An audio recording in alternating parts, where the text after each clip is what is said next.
In today's video, I'm going to show you 3 different 1-octave scale positions that are really the only scale positions that you need to know in order to play any scale all the way across the neck. It doesn't really matter where you are. You can use one of these scale positions, and you're probably playing out of them already, you just don't know it. So let's get started. My name's Zach. Welcome to my channel. I actually did a video before about 3 positions for the major scale, and those were all 2-octave positions. Now, these ones are just 1-octave positions, and all those 2-octave positions that I showed before are actually just combinations of the 1-octave positions. And so what they are is I give them their names from what they would sort of be if it was in an open position. So the first one is an F shape. The second one is a G shape.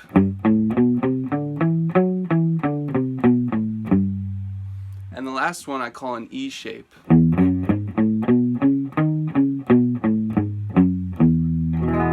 If you played all those positions starting from the same note, it would be like this. First G, then F, then E. Okay, now let me show you these patterns note for note. So let's start with the G. So I'll show them down here in the open position first, and then you can move them across the neck. So for the G, it's going to be, we're going to do third finger on the 3rd fret of the E string, low E string. Then we're going to do open A, 2nd fret of the A string, then the 3rd fret of the A string. So far we've got, and then we've got open D string, 2nd fret of the D string, 4th fret of the D string, and we're stretching our pinky a little bit there. So altogether we have, and we're just going to do tonic to 7th. So that's our G shape. If you did it an octave up, you could do it. If you did it on another string, we start on the A note. So, we're gonna do the G here. So, and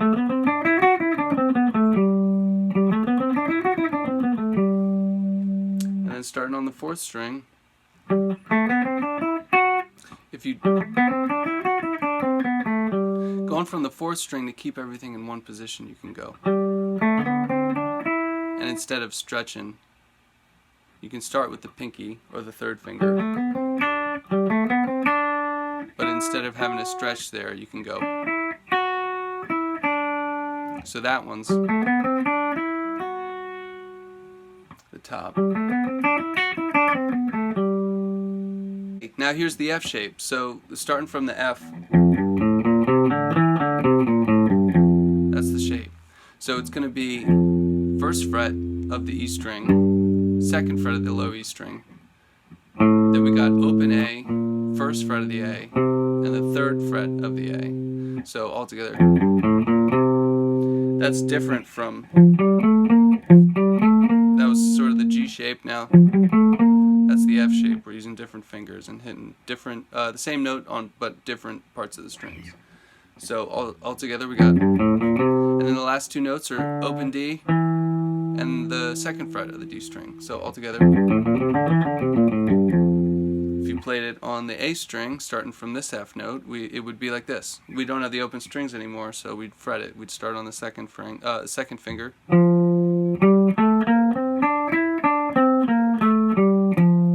You see how that's kind of the same shape?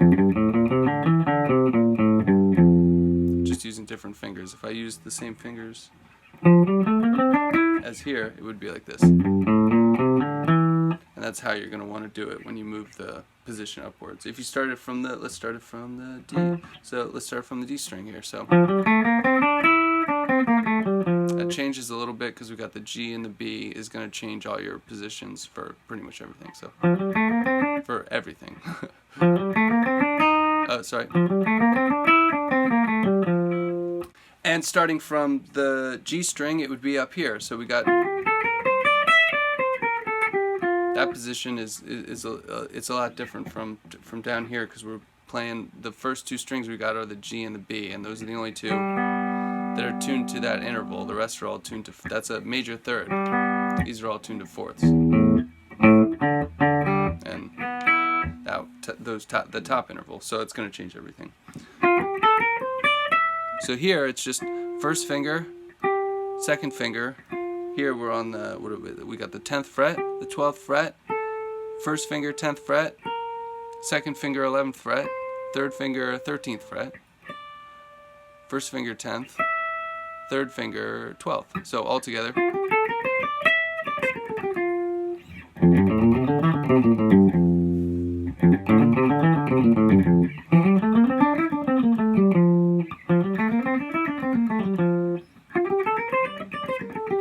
So there's the F position in all the different octaves. And the E position, now this one goes like this. Sorry, wrong fingers. Alright, now, so this one is going to be, the first two strings are the same shape. We got open, 2nd fret, 4th fret, open, 2nd fret, 4th fret, and then just 1st fret. That's the last part of this position. So all together we got.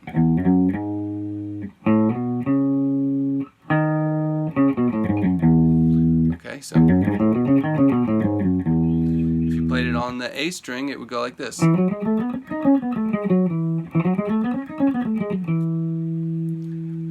Play it on the D string, so it'd be like this. Ooh.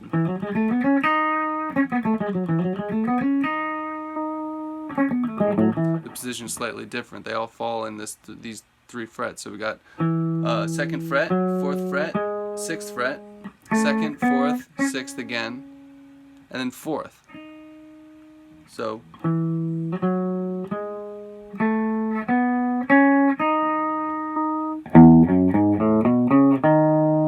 if we did it on the G string, it would sound like this. So that one's kind of messed. So this has a shift here, so it's got, takes that same shape, but then instead of it being the same in a row like it is everywhere else, we got to move it up a whole just a half step on the next string. So we got, so here it's what is this? So this is 9, 11, 13, and then 10, 12, 14, 11. So, and that's the E shape on all the different octaves. Okay, so now that you know all these shapes, you're going to want to practice them on all the same starting note using different shapes.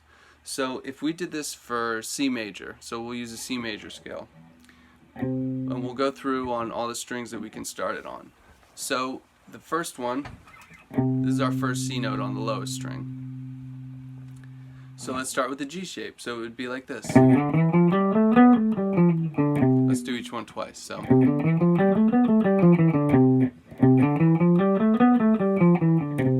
now the next shape.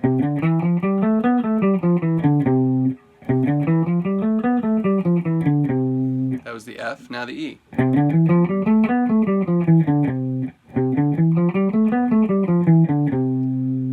Okay, so let's not, we could start one here, but we can't actually catch the E shape, so we're going to skip that note. And I think there's another one high up here that we'll skip just because you can't play all 3 positions. So the next one would be here.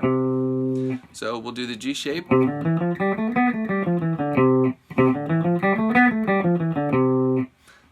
F shape, and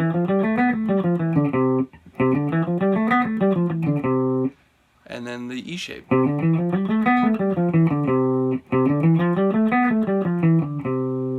we can do the octave on this one. We'll do the same thing.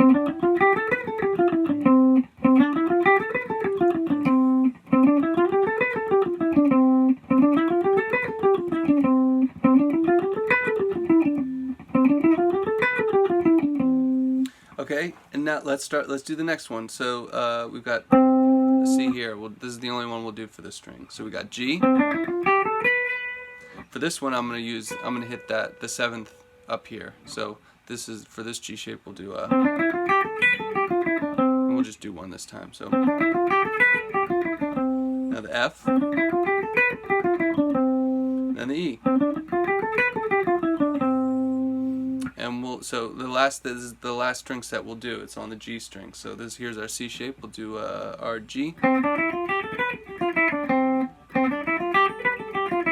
think we'll use this fingering. F shape and the E shape.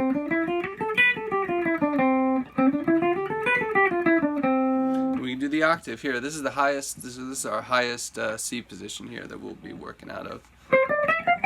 Oop, that's the F shape. So if we did the G shape, I don't know if you can hear my dog snoring in the background.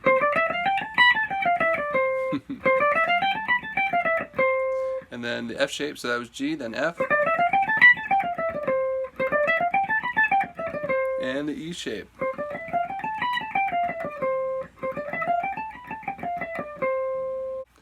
Now that you know these all in one octave and in all the different starting points, you can combine them to get different 2-octave combinations. So if you took this starting point here, this is a really good starting point for the 2-octave one. So if you started with the G shape,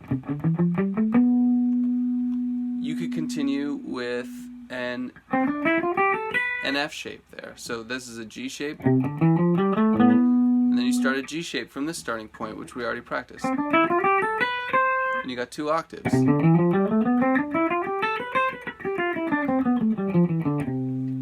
What happened if so if we start with an F shape, so you can combine an F shape and a G shape. So we got F and then the G shape here. And if you use an E shape, my dog walking by, he just knocked the tripod. So if we started with an E shape, you can continue with an F shape.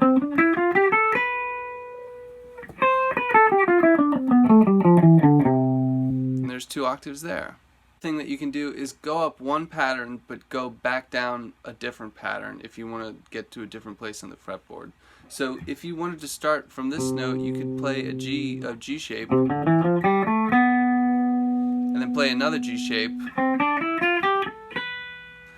But when you got up here and you wanted to come back down, you could play the F shape rather than trying to get back into the G shape from where you...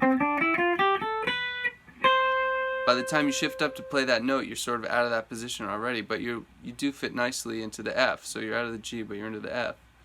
And there's tons of spots where you can go up, up one shape, down the other, and you can use them sort of to just get in and out all over the place. Alright, that does it for this video. Thank you so much for watching. If you're digging what you see, make sure to give a like and subscribe to the channel. It helps me out a lot. But until next time, happy practicing. I hope that was helpful. Leave any questions in the comments, and we'll see you again soon.